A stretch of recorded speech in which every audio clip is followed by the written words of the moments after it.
कर्जतच्या रणांगणामध्ये आज आपण चर्चा करतोय. शिवसेना भाजप युती झालेले RPI सुद्धा सोबत आहेत.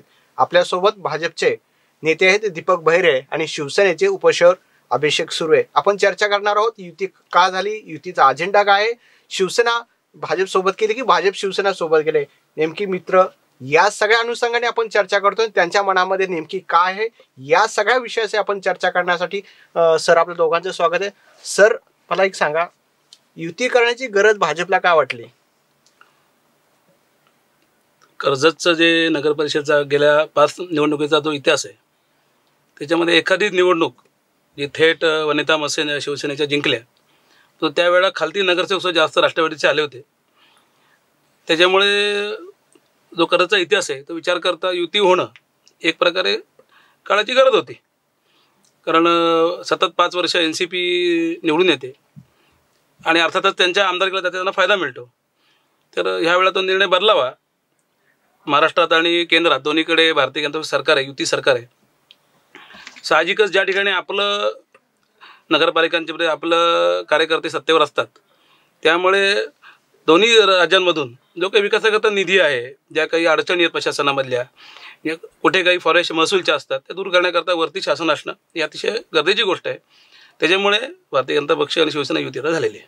आता भाजप सोबत युती केल्याने खरंच कर्जत शहरामध्ये विकास होईल किंवा तुम्ही सत्तेवर येईल असा आपल्याला विश्वास वाटतो का? मागील 15 वर्षापूर्वीचा जर कर्जत नगर परिषदेचा इतिहास पाहिला तर मागील 15 वर्षामध्ये बहुतांशतः राष्ट्रवादीची सत्ता राहिली. त्याच्यामध्ये कर्जत नगर परिषदेमध्ये एकदा राष्ट्रवादीचे नगराध्यक्ष होऊन गेले होते. त्याच्यानंतर राष्ट्रवादीचे पुन्हा एकदा आमदारांचे पुतणे सुद्धा नगराध्यक्ष तिथे 2.5 वर्षाच्या कालावधी करता झाले आणि ह्याही 2.5 वर्षाच्या रनिंग कालावधीमध्ये सुद्धा राष्ट्रवादीचे नगराध्यक्ष आहे.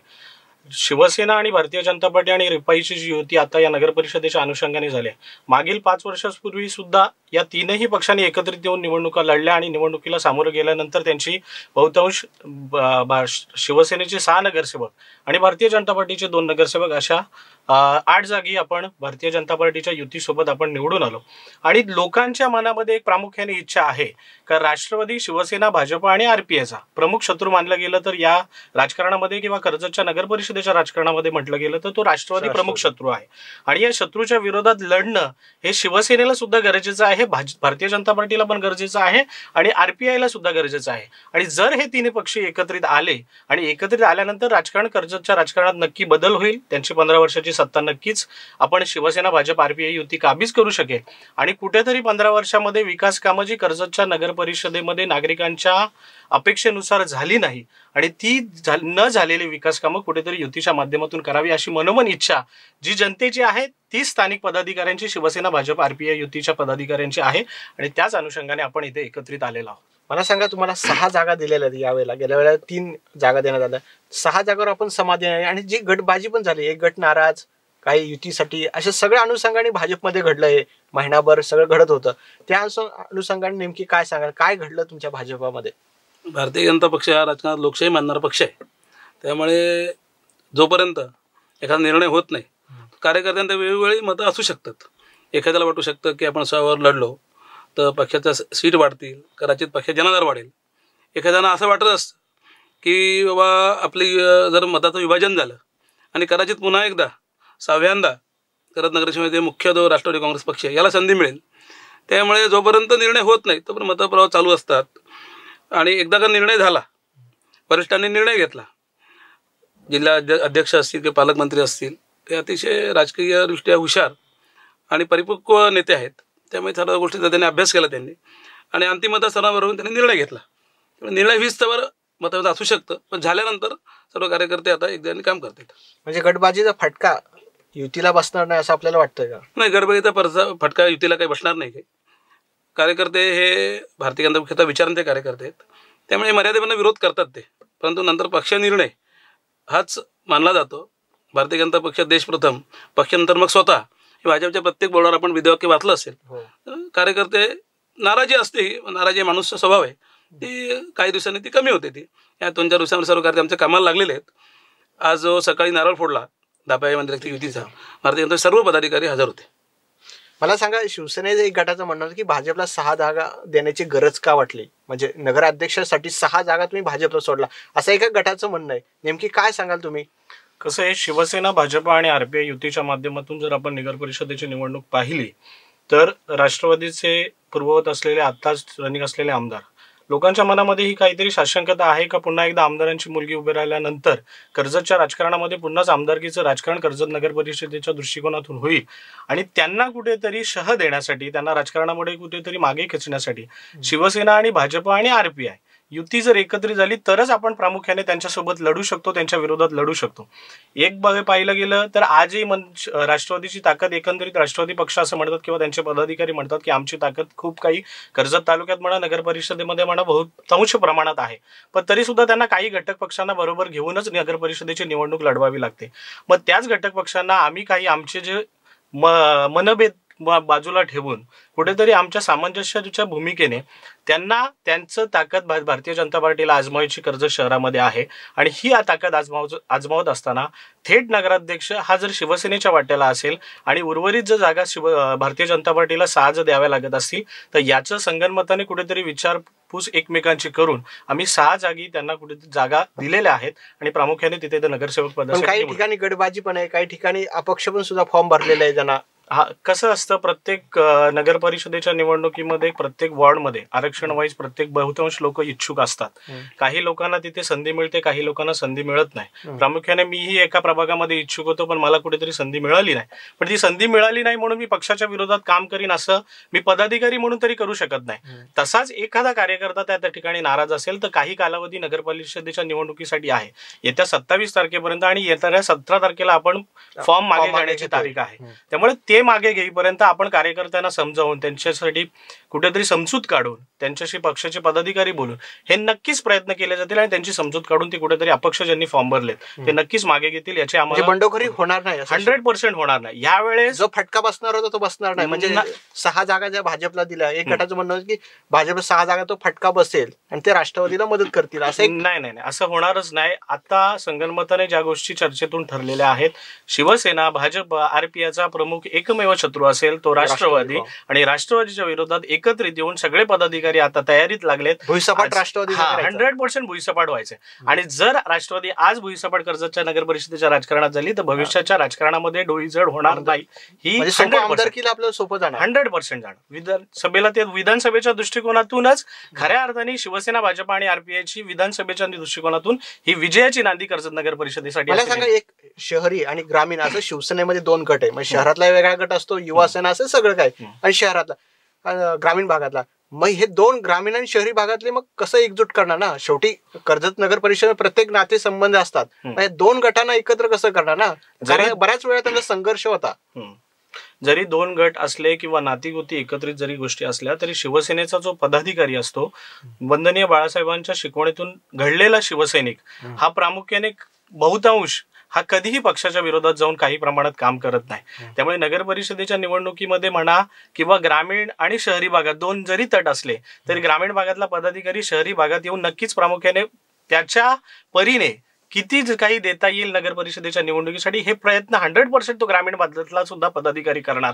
आणि भविष्य काळामध्ये ज्या ग्रामीण निवडणुका येतील त्याही वेळेस शहरी भागातला एखादा जरी पदाधिकारी असला तो तेवढ्याच ताकदीने ते ग्रामीण भागात सुद्धा काम करेल. हे 100% ही शिवसेनेमध्ये आहे. वंदनीय बाळासाहेबांच्या शिकवणीप्रमाणे आता तरी कर्जतची असलेली शिवसेना एकसंघ आहे आणि त्याप्रमाणे काम करते.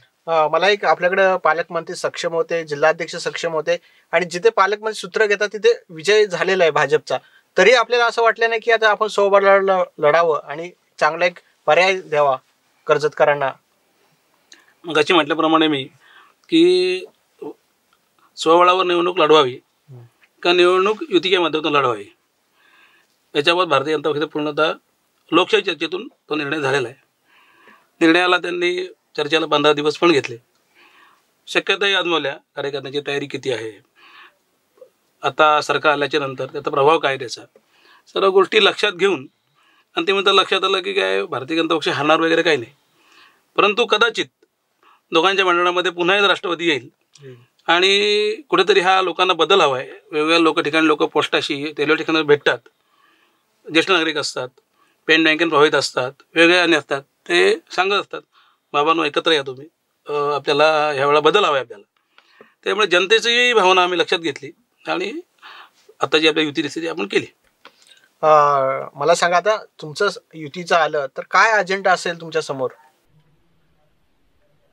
नगरपालिकेमध्ये जो भ्रष्टाचार आहे, हे जो रस्त्याचे प्रश्न आहे, पाण्याचे प्रश्न आहे, त्याच्या पुढे नेमकी काय करणार? म्हणजे समजा तुमचं सत्ता आली तर युतीची सत्ता ज्या नगर परिषदेमध्ये आता आली, आता तर आपल्या सध्या माहिती आहे की सध्या सरकार आहे भारतीय जनता पक्ष शिवसेना युतीचं, आणि आमदार आणि नगरपालिका राष्ट्रवादी काँग्रेस. असं कोणी विकासाबाबत करत नाही. परंतु तरी सुद्धा जेव्हा दोन वेगवेगळ्या ठिकाणी दोन सत्ता केंद्र असतात तेव्हा निश्चितच आपला पक्ष, आपले पदाधिकारी किंवा आपला प्रभाव वाढवा असा प्रयत्न असतो. जेव्हा तिन्ही ठिकाणी एकच सरकार असतं त्यावेळेला अनेक अडचणी त्या सुटतात. असं आपण अनेक वेळा बघितलेलं आहे की बरेच वेळा खालती असलेल्या पक्ष, जो पक्ष असतो आणि वरती शेतकरी, त्यांचा कदाचित राजकीय दृष्ट्या किंवा पटत नाही. आणि कर्जतचे आता जे मुख्यतः प्रश्न आहेत ते रेल्वेपासून कर्जतला येण्याकरता दळणवळण आहे. उल्हास नदीच्या पलीकडे बामच्या मळ्याच्या साईडला कर्जतला डेव्हलपमेंट होते. या डेव्हलपमेंटला तिथे जाण्याकरता चांगल्या प्रकारचा पूल नाहीये. हा जर पूल केला तर मोठ्या प्रमाणात उजव्या बाजूला कर्जतच्या अकुर्ला साईडला खूप डेव्हलपमेंट होईल. कर्जतला डेव्हलपमेंटचा जागा एक मुद्र्यामध्ये आहे आणि एक अकुर्ला साईडला आहे, आणि हालिवली जो भाग आहे अजून नगर क्षेत्रामध्ये समाविष्ट झालेला नाहीये. त्यामुळे कर्जत जर आता वाढत असेल, मुंबईच्या दृष्टीने जवळ त्याची जर विकास होणार असेल तर तो जो पूल आहे तो अतिशय होणं महत्वाचं आहे. आता आपल्याला हेही माहिती आहे, योगायोगाने आता दोन्ही मोठ्या रस्त्यांची कामं सुरू आहेत. कर्जत मुरबाड आहे आणि कर्जत ते डोणे आहे. हे दोन्ही ठिकाणी कॉन्क्रीटीकरणचे रस्ते होत आहेत. आणि मुरबाड कॉन्क्रीट रस्ता झाला की अधिक कर्जत जवळ येईल, नाशिकच्याही जवळ येईल, मुंबईच्या जवळ येईल, पुण्याच्या जवळ येईल. त्यामुळे तिथली जी त्या अनुषंगाने जी काही कामं असतील, आणि कर्जतला झोपडपट्ट्या आहेत, 2-3 ठिकाणी आहेत. एक पुलाच्या पलीकडे आहे, दुसरी दैवल्य संजय नगर आहे, तिसरी आमराईमध्ये. तर झोपडपट्टी पुनर्वसन प्रकल्प असेल किंवा शासनाच्या जमिनीवर जर काही अतिक्रमण असेल तर नेहमीच मानवाच्या दृष्टिकोनातून त्याचा विचार होतो आणि त्या ठिकाणी डेव्हलपमेंट होते. ती डेव्हलपमेंट करायची असेल आणि ती आम्ही करू, त्याच्याकरताही आमच्या वरच्या उपयोग होणार आहे. सगळे एक्झिट पोल जास्तीत जास्त निधी आणायचा, सगळे एक्झिट पोल जे येत आहेत ते पुन्हा दाखवतात की महाराष्ट्र सरकार युतीच येईल आणि केंद्रातही सरकार युती जाईल. त्यामुळे आम्ही कर्जतचा जे काही प्रलंबित प्रश्न आहेत ते आम्ही सोडवू. ओके, मला सांगा, काय प्रचारामध्ये तुमचे मुद्दे असणार? म्हणजे राष्ट्रवादीवर प्रहार करण्यासाठी काय मुद्द्यांचा तुम्ही अभ्यास केलेला आहे? जर मागील 10 ते 15 वर्षाचा राष्ट्रवादीच्या सत्तेचा अनुभव कर्जत नगर परिषदेवर घेतला तर खऱ्या अर्थाने आता शिवसेनेचे 6 आणि भारतीय जनता पार्टीचे 2 नगरसेवक आहे. पण कर्जत नगर परिषदेवर राष्ट्रवादीची सत्ता असली तरी सुद्धा मंत्री महोदयांच्या माध्यमातून, म्हणजे शिवसेना भारतीय जनता पार्टीचे जे काही मंत्री महोदय आहे किंवा स्थानिक शिवसेनेचे खासदार सन्माननीय बारणे साहेब सुद्धा आहेत, यांच्या माध्यमातून कर्जत नगर परिषदेमध्ये शिवसेना आणि भारतीय जनता पार्टीच्या वतीने दोघांनी मिळून खूप काही प्रमाणात प्रत्येक वॉर्डामध्ये, प्रत्येक प्रभागामध्ये विकास झाला. याचा अर्थ राष्ट्रवादीची सत्ता असताना सुद्धा विकास कामं जर शिवसेना आणि भारतीय जनता पार्टीचे युतीचे जर नगरसेवक करू शकतात तर जनतेने विश्वास ठेवला, जनतेच्या अपेक्षा पूर्ण करणार जर शिवसेना भाजप आरपीआय युती करणार असेल तर नक्कीच भविष्य काळामध्ये राष्ट्रवादीला मागे टाकून, आणि राष्ट्रवादीने म्हणतात खऱ्या अर्थाने पक्ष म्हटलं तर भ्रष्टवादीच. आताच थोड्या दिवसापूर्वी काही न्यूज आली, त्यांचेच कुठेतरी मंडळी कुठेतरी भ्रष्टाचारात अडकल्यानंतर ते प्रचाराच्या मध्ये त्या गोष्टी मुद्दे असतीलच, पण अशी अनेक विकास कामं आहेत ज्यांची उद्घाटनं सुद्धा झाली नाही आणि पुन्हा एकदा त्यांची विकास कामं गेली. एक छोटंसं उदाहरण मी याने अमराईतल्या नाट्यगृहाचं उदाहरण आहे. ते मागील 10 वर्षापूर्वी बांधलं गेलं, त्याचं भूमिपूजन झालं, ते बांधून झालं, त्याच्या तिथे एक नाटक सुद्धा झालं नाही, एखादा कार्यक्रम सुद्धा झाला नाही. पुन्हा एकदा आता 2 महिन्याच्या 1 महिनाभराच्या कालावधीपूर्वी त्याचं विकास कामांचं भूमिपूजन करण्यात आलं. जनतेला फसवावं, मी असं पण म्हणत नाही, जनतेला फसवावं म्हणण्यापेक्षा जनतेला खोटं सांगावं. काही राजकारणी खोटं बोलत असतील सुद्धा, पण खोटं सांगत असताना तुम्ही एक मनाशी एक तुमच्या भीती बाळगली पाहिजे का 10 वर्षापूर्वी तुम्ही त्या गोष्टीचं उद्घाटन सुद्धा केलं नाही, जिथे कार्यक्रम सुद्धा केलाय, त्याच कामाचं आज पुन्हा एकदा तुम्ही भूमिपूजन विकास कामांचं करताय. ही खरं तर जनतेसाठी दुर्दैवी गोष्ट आहे आणि खऱ्या अर्थाने यावेळेस जनता नक्कीच ठरवेल. अशा आमच्या दुर्दैवी परिस्थिती आणणाऱ्या सरकारला किंवा राष्ट्रवादीला आम्ही आता सत्तेच नगर परिषद बसू देणार नाही. आम्हाला नक्कीच आमच्या हातीपार होणार 100%. सेना बीजेपीची यावेळेस सेना भारतीय जनता पार्टी, शिवसेना भारतीय जनता पार्टी आणि रिपाई या महायुतीचीच सत्ता कर्जत नगर परिषदेवर येईल, याच्यात आमचं सगळ्यांचं एकमत झालंय आणि याच्यात अजिबात शंकता नाही. मला सांगा, जो घराणेशाहीचा मुद्दा तो किती फरक पडेल, म्हणजे तुमच्या मुद्द्यामध्ये, किंवा त्याचा किती मतांवर फरक पडेल? कसं असतं, एखाद्या कुटुंबामध्ये आपण वावरत असतो, वडील आपले वयस्कर झाले, त्यांची एखादी 60-65 वयात झाल्यानंतर त्याच्या घरातल्या तिजोरीच्या म्हणा किंवा घराच्या चाव्या ह्या मुलाच्या हातात दिल्या जातात. तसंच आहे राजकारणामध्ये काही प्रमाणामध्ये एखादी सत्ता आपण भोगून झाल्यानंतर कुठेतरी दुसऱ्याला संधी देणं खूप गरजेचं असतं. तुमच्याच घरात तेच आज मागील 5 वर्षापूर्वी पाहिल्यानंतर त्यांचे भाऊच नगराध्यक्ष, त्याच्यानंतर आता पुतणे नगराध्यक्ष, 2.5 वर्षाच्या कालावधीमध्ये SC आरक्षण पडलं, महिला आरक्षण पडले, नगराध्यक्ष झाले, पण नाममात्र नगराध्यक्ष, फक्त सहीपुरतं नगराध्यक्ष. आणि एवढे सगळी सत्ता भोगत असताना सुद्धा पुन्हा एकदा तुम्ही 5 वर्षाची संधी घेताय, ती मुलीसाठी घेताय. दुसरे पण लोक आहेत, दुसरी पण राजकारणामध्ये सक्षम अशी मंडळी आहेत, त्यांना कुठेतरी संधी मिळावी ही प्रत्येकाची अपेक्षा असते. पण नेहमीच जर घराणेशाही होत असेल तर कुठेही जनता ती गोष्ट नेहमीच स्वीकारणार नाही, एवढं मात्र खरे. बरे साहेब, शिवसेना भाजपची युतीची जाहीर सभा होणार का? म्हणजे तुमच्याकडून कोण येणार आणि त्यांच्याकडून कोण येणार? आता भारतीय जनता पक्षाचं दिल्लीला राष्ट्रीय अधिवेशन आहे. हो, आज त्यामुळे महाराष्ट्रातले सर्व मंत्री, आमदार, खासदार, अगदी जिल्हा सरचिटणीस या लेवलपर्यंत पदाधिकारी आता दिल्लीला आहेत. आमदार साहेब आल्यानंतर पालकमंत्री आल्यानंतर चर्चा होईल, परंतु पालकमंत्री 100% येणार आणि कर्जतमध्ये ते दीर्घकाळ कामही करणार अशा प्रकारचं त्यांनी आम्हाला आश्वासन दिलेलं आहे. हा पालकमंत्री निवडणूक असेल त्या ठिकाणी पक्षाच्या कार्यकर्ते जो काही खंबीरपणे उभा राहतो, असं पालघर असेल, पनवेल असेल, कल्याण डोंबिवली असेल, उल्हासनगर असेल या ठिकाणी सिद्ध झालेलं आहे. त्यामुळे सरकार आणि आमचे नेते हे खंबीरपणे या निवडणुकीला दोन्ही पक्षांच्या मागे ठामपणे उभे राहणार. मला सांगा, आपल्या वतीने कोण येणार? म्हणजे वरून नेतृत्व आपल्या चर्चा वरच्या लेवलला चालू सुद्धा आहेत आणि आपण सन्माननीय मंत्री महोदय गुलाबराव पाटलांशी चर्चा करत आहोत, त्यांचे वेळ घेऊन.